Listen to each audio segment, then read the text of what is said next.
Seguimos adelante en Telebuen Día. Es muy grato, como siempre, recibir al señor Pablo Ferreri, que ahora está designado como futuro subsecretario del Ministerio de Economía y Finanzas. Pablo, buen día, ¿cómo anda? Muy buenos días, Daniel. La verdad, un placer estar aquí. Igualmente para nosotros. Bueno, se habla de la necesidad de renovación en el gabinete y hay quienes indican claramente que su figura, por ejemplo, implica eso. ¿Cómo observa primero la designación del presidente Vázquez a propósito de este gabinete? Bueno, para mí es una gran emoción, una gran alegría poder contar con la confianza de Tabaré Vázquez y de Danilo Astori, ¿no? A quien yo considero dos referentes en lo político, en lo técnico, pero también en lo humano. Por lo tanto, la verdad que una gran alegría, pero sobre todo un gran compromiso y una gran responsabilidad de poder llevar adelante la agenda que tenemos trazada, de la cual hemos ido conversando a lo largo de toda la campaña electoral. Daniel, yo creo que Uruguay tiene la posibilidad en este periodo que viene, si hacemos las cosas bien, no desde el sector político, todos los uruguayos, si ponemos todo el esfuerzo y toda la inteligencia necesaria, podemos alcanzar un estadio de desarrollo como Uruguay nunca antes conoció. Y bueno, eso implica una agenda que tiene que ver con infraestructura, con educación, con innovación, con la incorporación de ciencia y tecnología a las cadenas de valor, con producir bienes y servicios públicos de mucho mayor calidad, tendiendo a la excelencia. Es decir, tenemos una agenda bien interesante, propia de un país que está en la senda del desarrollo. La agenda ya no pasa por ver cómo reducimos la pobreza desde el 40% o cómo bajamos el desempleo desde el 17 o 20%. La agenda hoy pasa por continuar este ciclo virtuoso de desarrollo, es decir, entendiendo el desarrollo como crecimiento económico al mismo tiempo que se da mayores niveles de equidad y cohesión social. Poder avanzar en esa agenda con este rumbo estratégico de país delineado es verdaderamente muy motivante, y poder hacerlo con personas que para mí significan tanto va a ser un gran placer, pero sobre todo también, y esto es otra cosa para mí muy importante, poder integrar parte de un equipo del nivel del equipo del Ministerio de Economía y Finanzas, al cual tanto le debe el país. Para mí también es un desafío poder estar a la altura del nivel que ellos tienen, ¿no? Bien, vamos a hablar más adelante de lo que representan algunos retos que se le plantea al futuro equipo económico, por ejemplo, con énfasis en el tema infraestructura o lo que se vincula directamente a la construcción o renovación de carreteras. Pero me gustaría detenerme un momento más en la designación del gabinete. Hubo críticas internas a esta designación que provienen de la senadora que obtuvo el mayor caudal electoral en las elecciones, la senadora Topolansky. Sí, creo que es una opinión válida, pero bueno, es una opinión como podemos tener tantos actores políticos. Yo creo que, y también lo dijo la senadora Topolansky, fue una de las primeras cosas que dijo, esta decisión corresponde absolutamente al presidente electo.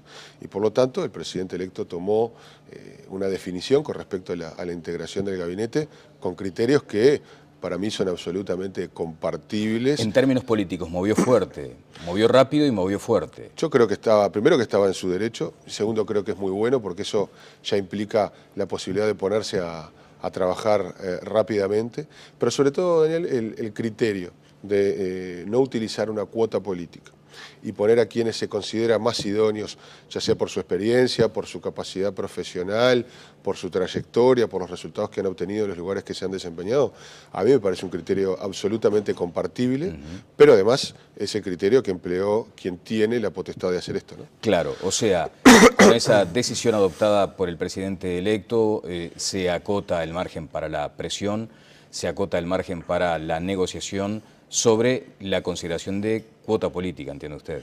O sea, con esto Con corta. esto me parece que el presidente electo hizo uso de las potestades que tiene, y me parece muy bien un presidente que manda. Que hace lo que tiene que hacer. Un presidente Ahora, hubo algunas consideraciones de Topolansky en el sentido de que hubiera pretendido, querido o entendido más conveniente que algunos cargos fueron ocupados por otras personas. De hecho, se menciona a Nino Noboa en la Cancillería y ella considera que le hubiera cerrado más, que hubiera sido titular de Ganadería, Agricultura y Pesca, y lo de María Julia Muñoz en Educación. ¿Tiene consideraciones sobre esos dos aspectos? No tengo consideraciones sobre las declaraciones. Me parece que es una opinión válida. ¿Y sobre las designaciones? Sobre las designaciones, a mí me parecen realmente muy buenas. En el caso de Nino Noboa, alguien que tiene una experiencia y una trayectoria política más que destacable, alguien que fue 2 veces intendente, senador, vicepresidente de la República, y yo creo que va a ser un gran aporte desde la Cancillería a las relaciones exteriores del Uruguay. Y en el caso de María Julia Muñoz, alguien que tiene una capacidad de gestión y una voluntad muy férrea, yo creo que encaja exactamente con el perfil de lo que el Uruguay necesita para poder llevar adelante una transformación importante en la educación. Así que, primero, a mí me parecen excelentes designaciones, pero reitero, Daniel, mi parecer no importa el parecer que importa aquí es el del presidente electo. El del presidente electo, bien. El presidente electo en su discurso, tras conocerse los resultados, habló de convocar a todos. Y usted ahora lo acaba de señalar en esos términos. De hecho, su perfil podría indicar esa cuestión de haber tendido puentes. Aún en la campaña electoral, cuando se volvía crispada, usted tenía como una señal hacia la oposición de decir, bueno, dialoguemos, hablemos. Ahora, ¿cómo se logra ese compromiso de la oposición? ¿Qué rol desde su punto de vista debería cumplir de aquí para adelante?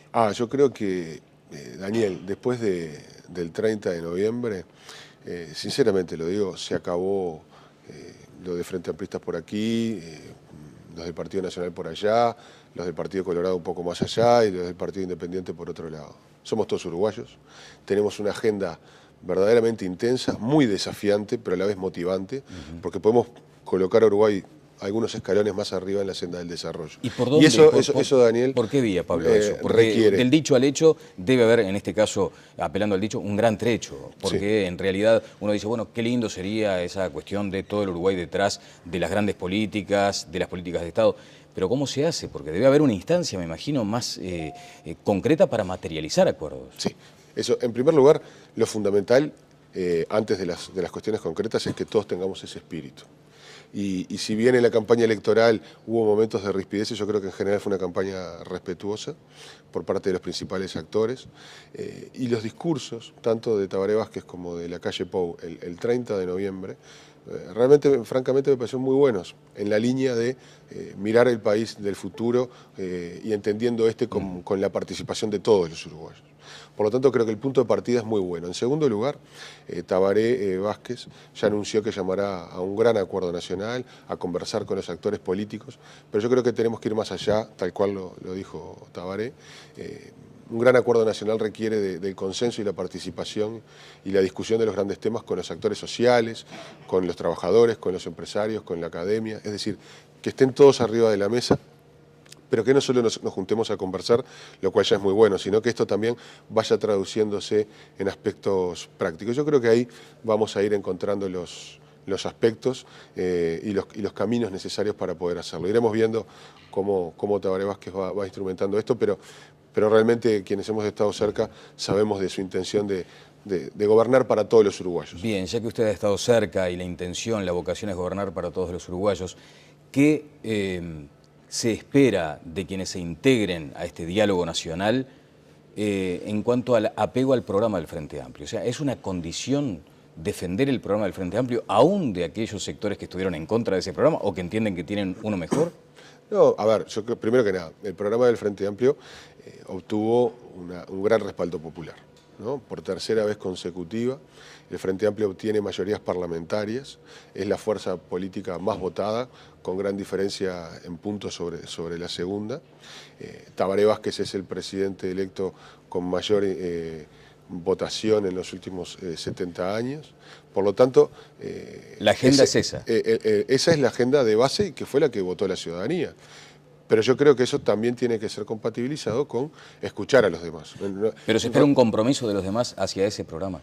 Bueno, iremos viendo. Hay cuestiones sobre las cuales el Frente Amplio está comprometido a avanzar porque fue el compromiso que asumió con la ciudadanía. Por ejemplo, el Frente Amplio tiene como cuestiones principales una gran agenda de infraestructura, o tiene la implementación de un sistema nacional de cuidados, tiene como norte continuar haciendo una agenda que permita el crecimiento económico, pero también que ese crecimiento económico vaya dándose de la mano con mayores niveles de equidad y de igualdad en nuestra sociedad, de generar una prosperidad compartida, Daniel. Esas son cosas a las cuales no podemos renunciar. Pero en general, en muchas de estas cosas creo sinceramente que hay grandes espacios para trabajar juntos, ¿no? Me parece que la otra vuelta en un programa periodístico me pedían que pensara en alguna canción para musicalizar el periodo que se viene, en esas cosas que a veces...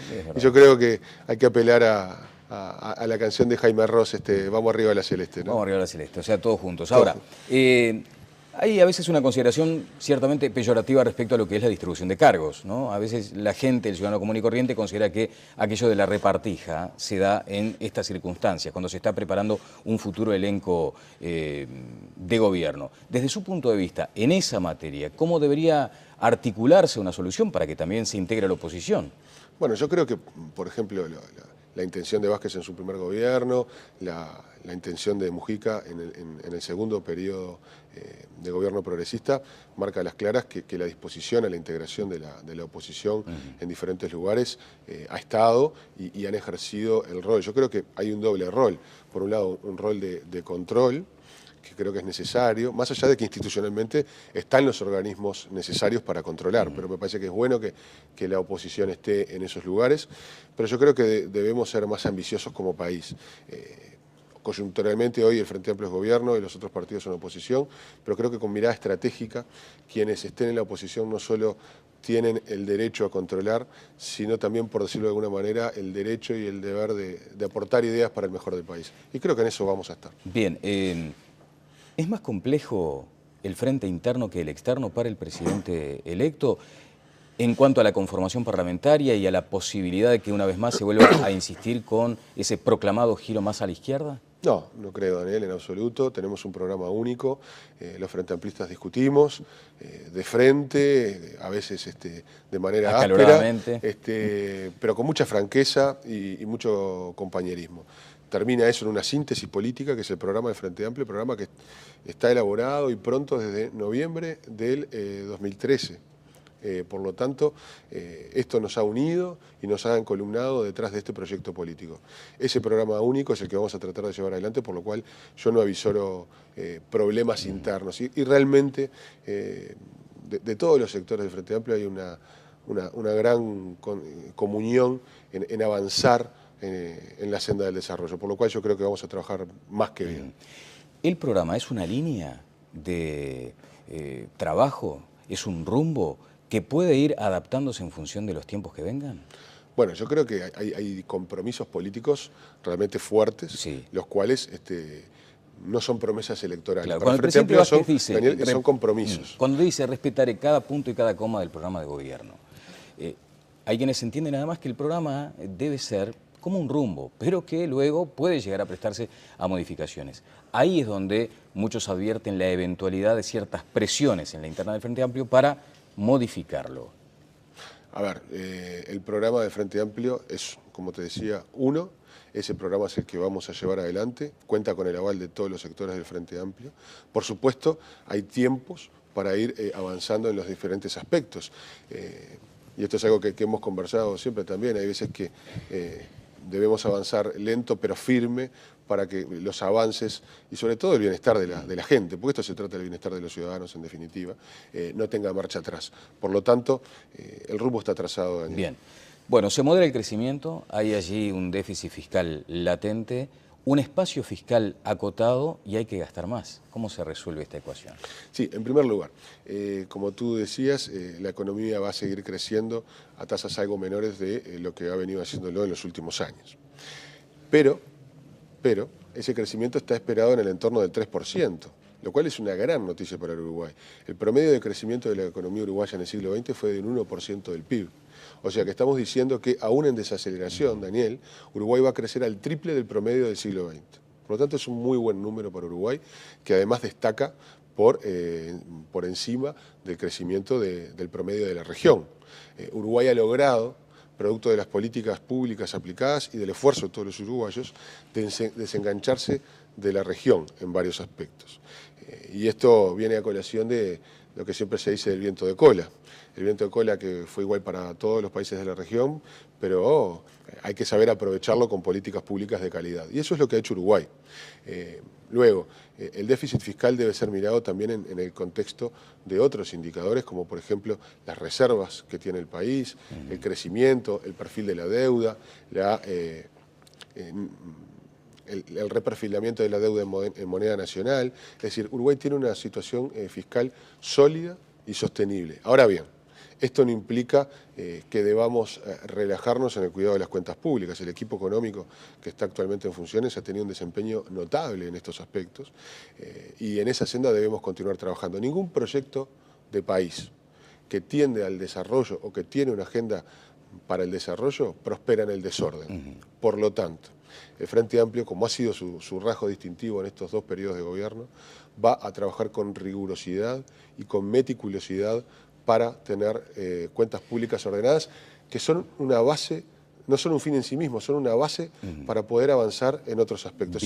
Sin orden no hay prosperidad. Correcto, pero se advierte un descalce entre los gastos necesarios, entre otros aquellos que compromete el programa del Frente Amplio, y la situación actual desde el punto de vista fiscal.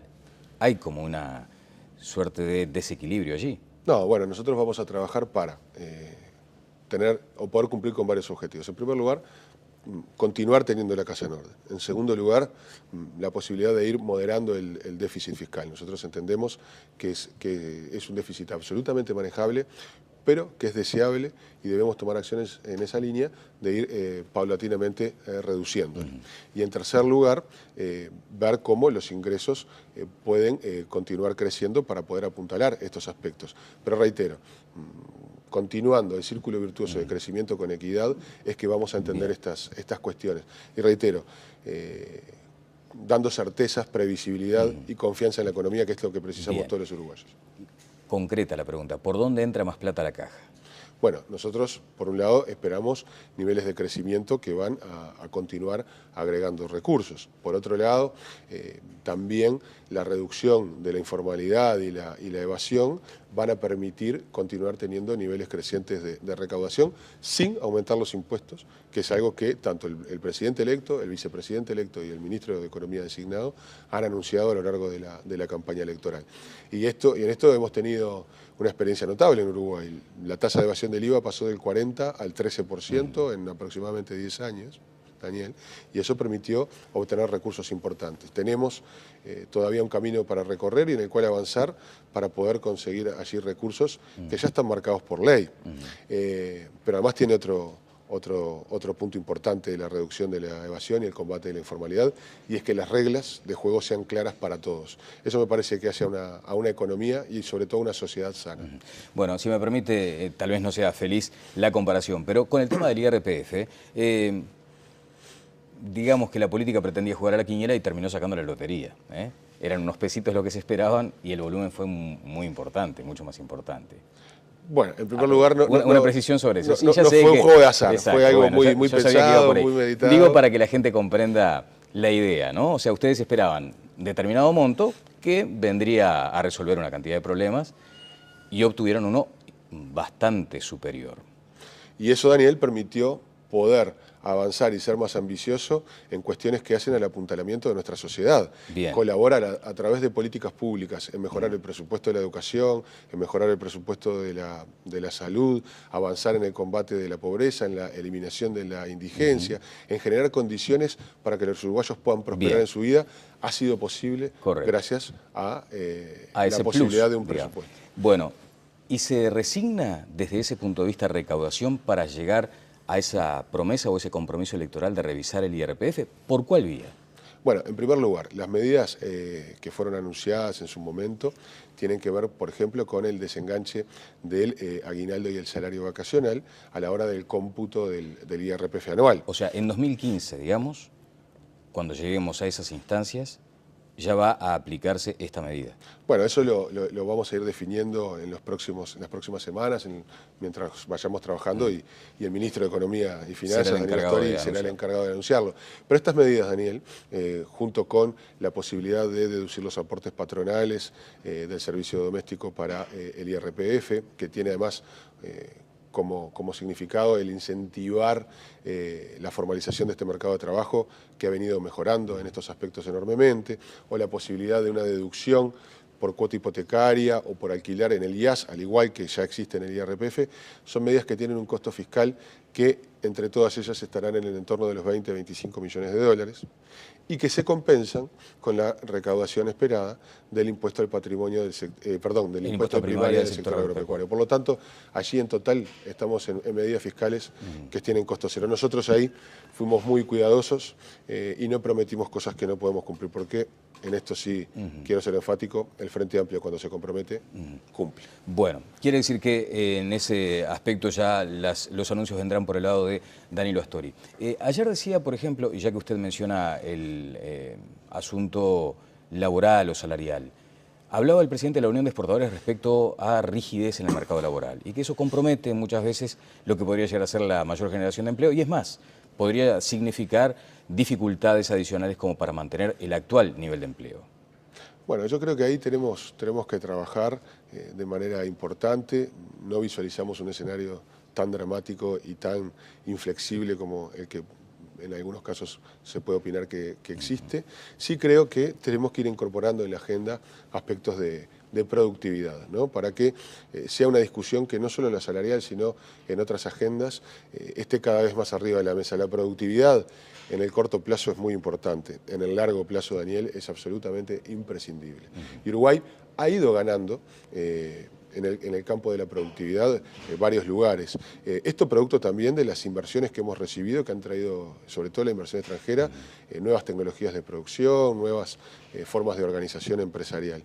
Y en estos aspectos tenemos que trabajar, por ejemplo, en la creación de un banco de información, que también es algo que hemos propuesto a lo largo de la campaña electoral, para que la información esté arriba de la mesa y podamos discutir los temas de productividad. Esto también implica cambios culturales importantes de todos los actores, del gobierno, del sector de los trabajadores, pero también del sector empresarial. Hay que estar dispuesto a poner la información arriba de la mesa y que esto sirva para que todos podamos mejorar nuestra situación y que en definitiva ganemos todos. Bueno, a propósito de mejorar situaciones, hay muchos uruguayos que en este momento están mirando esta entrevista y que están en ese universo bastante angustiante de 800.000 personas, 800.000 trabajadores ganando algo así como 14.000 pesos. De hecho, hubo sectores de izquierda que claramente se manifestaron en favor del voto en blanco porque entendían que este era un asunto pendiente que no admitía más dilaciones. El subsecretario de Economía Futuro, ¿qué le dice a ese sector cuando hablamos de crecimiento, de que el país continuará en esta senda más allá de cierta moderación, y que siguen entendiendo que se sienten excluidos, que allí no hay distribución, que no hay equidad? Bueno, en líneas generales, yo creo que la sociedad uruguaya en su conjunto ha mejorado su nivel de vida de manera notable. Eso en primer lugar. Incluso aquellos que hoy están más postergados. Si lo comparamos con su situación hace 10 años atrás, en términos promedios, esta es mucho mejor. Y la ratificación de este proyecto político así lo demuestra en las urnas. En segundo lugar, lo dicho en primera instancia, no significa que haya uruguayos que todavía no tienen ni de cerca su situación resuelta, ni de cerca, Daniel, a escala un número importante. Sobre los cuales tenemos que poner el foco de las políticas públicas por dos aspectos. Primero, porque son sujetos de derecho y tienen el mismo derecho que el resto de los uruguayos a vivir en condiciones dignas, a prosperar y a imaginar su futuro de manera aventurosa. Eso me parece fundamental. Somos todos sujetos de derecho y merecemos compartir la prosperidad. Por lo tanto, poner foco en este aspecto me parece absolutamente sustancial. Pero en segundo lugar también, porque, y ha quedado empíricamente demostrado en todos estos años, que en la medida que se beneficien todos y todos podamos ser parte activa de la economía, se benefician no solamente aquellos que han mejorado su situación, sino todos los uruguayos, porque dinamiza la economía. Por lo tanto, por cuestiones económicas, pero sobre todo por cuestiones de derechos, todos los uruguayos y sobre todo los más necesitados van a ser foco de las políticas públicas. Y esto tiene que ver con mejorar las condiciones laborales, salariales, pero también, Daniel, tiene que ver con la provisión de bienes y servicios públicos, que tienen que ser universales y que tienen que ser de calidad, de excelencia. Aquellos uruguayos que están en una situación más compleja, si reciben educación de calidad, seguridad de calidad, salud de calidad, políticas de vivienda de calidad, seguramente van a tener más oportunidades de defenderse mejor en la vida. Bueno, ese es un desafío, está bien, y sobre todo para una fuerza de izquierda, central. Bueno, por aquello también de que muchas veces se pagan impuestos europeos por servicios tercermundistas, como se sintetiza, ¿no? Otra síntesis como la de la quiniela, porque bueno, también, ni pagamos impuestos como en Europa, ni tenemos servicios como en África. Bueno, es cierto, pero digo, usted entiende a lo que alude. Yo lo Hay pondría una en estos necesidad de términos. una contraprestación mucho más eficaz de parte del Estado ante el volumen tributario que tenemos. Yo lo pondría en estos términos. Pagar impuestos implica un esfuerzo para todos aquellos que lo hacen. La mayoría de los y esto lo digo con propiedad, más allá de casos de evasión o de casos de incumplimiento, la enorme mayoría de los uruguayos hace un gran esfuerzo para pagar los impuestos. Es una obligación del Estado retribuir ese esfuerzo en bienes y servicios públicos de alta calidad. Bueno, Astori decía ayer, por ejemplo, que además el hecho de contemplar a estos sectores más vulnerables no implica una cuestión de piedad, implica respetar derechos, pero sobre todo una mirada estratégica como país. A propósito de miradas estratégicas, la infraestructura, vinculada sobre todo al estado de las carreteras, se asoció ayer también por parte de los exportadores el hecho de la competitividad en función de que las carreteras estén bien, parece bastante obvio. El shock previsto de inversiones, según el ministro Rossi, es de 3.000 millones de dólares. ¿Cómo se hace? ¿Qué instrumentos habrá? ¿Qué vínculo con el sector privado? ¿Qué participación posible para las AFAP? Sí, como decía el ministro Rossi, tenemos y como estabas comentando tú, un tema y un desafío bien importante en temas de infraestructuras, que van más allá de la red vial, ¿no? Y sobre los cuales hay que avanzar también, como el Sistema Nacional de Puertos, la red ferroviaria, energía, telecomunicaciones y demás. Pero es claro que en la red vial tenemos un punto bien importante y quizás el más urgente. Y en este aspecto, un comentario inicial sobre el cual se desprenden los siguientes. Esos volúmenes de recursos no pueden ser financiados solamente con fondos públicos, no alcanza. Por lo tanto, ahí tenemos que poner mucha imaginación, mucha creatividad, pero sobre todo mucha inteligencia para ver de qué manera esto se puede financiar. Y ahí hay diversos caminos. Como comentaba, y para que veas que estamos absolutamente compenetrados y alineados, ayer Álvaro García, aquí en este mismo lugar, las fuentes de financiamiento tienen que estar vinculadas a la posibilidad de Uruguay de obtener créditos a bajo costo, producto de la seriedad del país, porque Uruguay tiene grado inversor, claro, lo cual lo habilita a hacerlo, pero también ver cómo pueden jugar las AFAPs, cómo puede jugar el sector privado a través de los mecanismos de participación que están previstos y en los cuales tendremos que ir viendo si es posible mejorarlos para que tengan un tratamiento más ágil. Pero sobre todo, lo fundamental es presentar rápidamente un plan estratégico de infraestructuras que permita a los actores privados tener certezas y previsibilidad de qué es lo que se va a hacer durante todo el periodo de gobierno. Te pongo como ejemplo, y que yo creo que es un modelo a imitar, lo que se ha hecho en el sector energético. No se dijo en algún momento vamos a hacer un parque de 10 megawatts o vamos a hacer uno de 5 o uno de 20. No, se hizo una política de mediano y largo plazo que le dio a los actores un panorama claro con respecto a las posibilidades de negocios que había. Y eso es lo que tiene que haber. Esto permitirá que tanto los actores nacionales como actores internacionales vean atractivo la posibilidad de participar en este desafío que tiene Uruguay. Ahí lo que hay que tener es una mirada estratégica, un proyecto claro de mediano y largo plazo, para dar certezas y previsibilidad. Bien, ¿los instrumentos actuales no son idóneos? Yo creo que en la mayoría de los casos sí. Tenemos que trabajar con esa mirada estratégica y ver de aquí al 1 de marzo qué ajustes pueden ser necesarios como para que la caja de herramientas esté 100% afinada. Creo que las herramientas están. Solo será necesario hacer en algún caso. ¿Cuáles herramientas, por ejemplo? La ley de participación público-privado, que en este periodo de gobierno... ¿No lo considera como un fracaso a ese instrumento? Yo creo que las cosas llevan su tiempo. La ley fue diseñada, fue votada y comenzó su aplicación. Esas cosas llevan y requieren tiempo. Ahora ya tenemos la ley vigente. Estamos teniendo las primeras experiencias con la utilización de esta herramienta, lo cual nos va a permitir tomar las consideraciones del caso para ver si es necesario ajustarla. Partimos de una base bastante más adelantada de lo que ocurría en el periodo pasado. Bien, ayer... Hay que apretar el acelerador. Hay que apretar el acelerador. Bueno, de hecho, usted mencionaba la entrevista que le realicé ayer a Álvaro García y le consultaba respecto a eso, esa afirmación de que el que usa paga. ¿Allí hay margen como para recaudar por esa vía? Bueno, eso lo vamos a ir viendo. Terminamos el 30 de noviembre el ciclo electoral, el martes Tabaré en el ciclo de gabinete. Nos quedan, Daniel, 3 meses de pocas vacaciones veraniegas y de muchísimo trabajo. Y sabes que estamos muy contentos porque eso va a redundar en beneficio de todos los uruguayos si sale bien. Bueno, esperemos a eso, no nos queremos anticipar. Finalmente, regionalismo abierto. Entendido como la necesidad de ir más allá de la región, pedirle permiso a los socios, pero en realidad decir, bueno, si no nos dan las posibilidades, iremos por las nuestras. ¿Es esa la síntesis? Bueno, Uruguay tiene que apostar primero al Mercosur, porque es el barrio, es la región en la que estamos. Que no nos ha tratado bien. Que no ha funcionado de la mejor manera. Queremos más Mercosur, pero también queremos mejor Mercosur.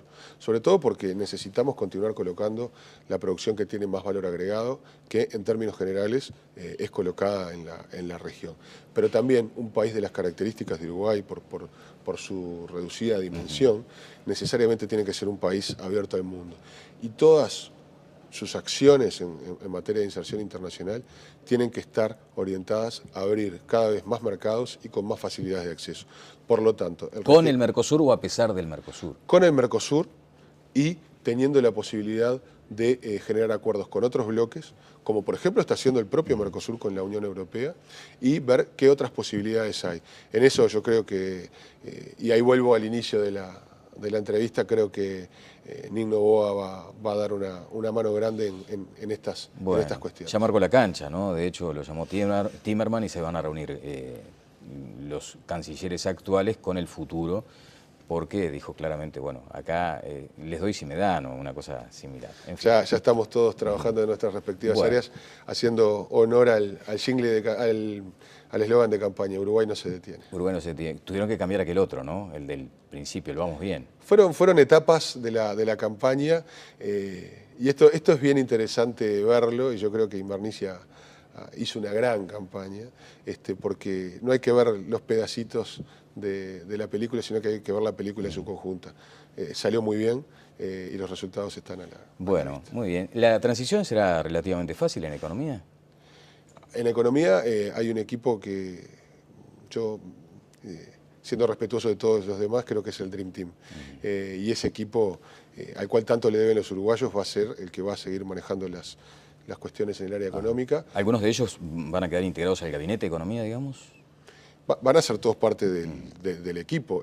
Sin dudas, sería un despropósito que gente de tan alto nivel no participe, al contrario. Para mí el desafío está en estar a la altura de ese equipo. Muchas gracias. Ha sido un placer, como siempre. Pablo Ferreri estuvo con nosotros, el futuro viceministro de Economía y Finanzas. Pausa y seguimos adelante en Telemundo.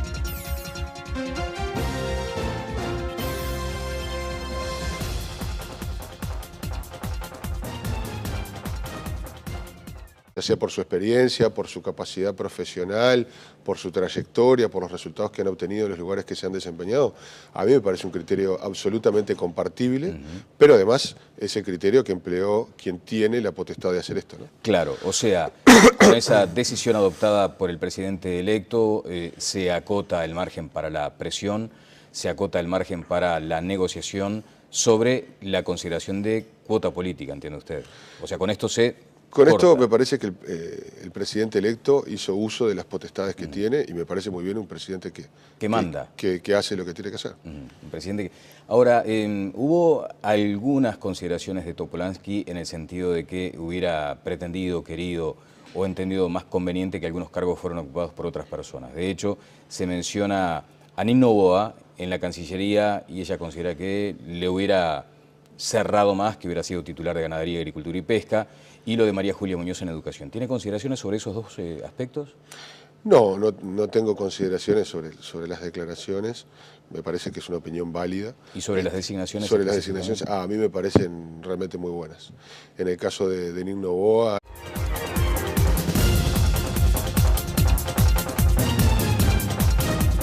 Seguimos adelante en Telebuen Día. Es muy grato, como siempre, recibir al señor Pablo Ferreri, que ahora está designado como futuro subsecretario del Ministerio de Economía y Finanzas. Pablo, buen día, ¿cómo anda? Muy buenos días, Daniel. La verdad, un placer estar aquí. Igualmente para nosotros. Bueno, se habla de la necesidad de renovación en el gabinete y hay quienes indican claramente que su figura, por ejemplo, implica eso. ¿Cómo observa primero la designación del presidente Vázquez a propósito de este gabinete? Bueno, para mí es una gran emoción, una gran alegría poder contar con la confianza de Tabaré Vázquez y de Danilo Astori, ¿no? A quien yo considero dos referentes en lo político, en lo técnico, pero también en lo humano. Por lo tanto, la verdad que una gran alegría, pero sobre todo un gran compromiso y una gran responsabilidad de poder llevar adelante la agenda que tenemos trazada, la cual hemos ido conversando a lo largo de toda la campaña electoral. Daniel, yo creo que Uruguay tiene la posibilidad en este periodo que viene, si hacemos las cosas bien, no desde el sector político, todos los uruguayos, si ponemos todo el esfuerzo y toda la inteligencia necesaria, podemos alcanzar un... Bien, vamos a hablar más adelante de lo que representan algunos retos que se le plantea al futuro equipo económico, por ejemplo, con énfasis en el tema infraestructura o lo que se vincula directamente a la construcción o renovación de carreteras.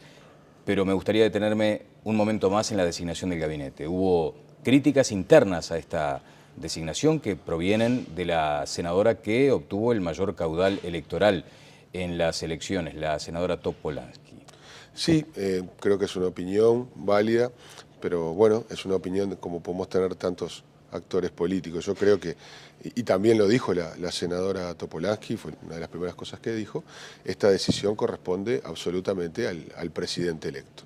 Y por lo tanto, el presidente electo tomó una definición con respecto a la integración del gabinete con criterios que para mí son absolutamente compartibles. En términos políticos, movió fuerte, movió rápido y movió fuerte. Yo creo que primero que estaba en su derecho, y segundo creo que es muy bueno porque eso ya implica la posibilidad de ponerse a trabajar rápidamente, pero sobre todo, Daniel, el criterio de no utilizar una cuota política y poner a quienes se consideran más idóneos ya de desarrollo como Uruguay nunca antes conoció. Y bueno, eso implica una agenda que tiene que ver con infraestructura, con educación, con innovación, con la incorporación de ciencia y tecnología a las cadenas de valor, con producir bienes y servicios públicos de mucho mayor calidad, tendiendo a la excelencia. Es decir, tenemos una agenda bien interesante, propia de un país que está en la senda del desarrollo. La agenda ya no pasa por ver cómo reducimos la pobreza desde el 40% o cómo bajamos el desempleo desde el 17 o 20%. La agenda hoy pasa por continuar este ciclo virtuoso de desarrollo, es decir, entendiendo el desarrollo como crecimiento económico al mismo tiempo que se da mayores niveles de equidad y cohesión social. Poder avanzar en esa agenda con este rumbo estratégico de país delineado es verdaderamente muy motivante y poder hacerlo con personas que para mí significan tanto va a ser un gran placer, pero sobre todo también, y esto es otra cosa para mí muy importante, poder integrar parte de un equipo del nivel del equipo del Ministerio de Economía y Finanzas, al cual tanto le debe el país. Para mí también es un desafío poder estar a la altura del nivel que ellos tienen, ¿no? Alguien que tiene una experiencia y una trayectoria política más que destacable, alguien que fue 2 veces intendente, senador, vicepresidente de la República, y yo creo que va a ser un gran aporte desde la Cancillería a las relaciones exteriores del Uruguay.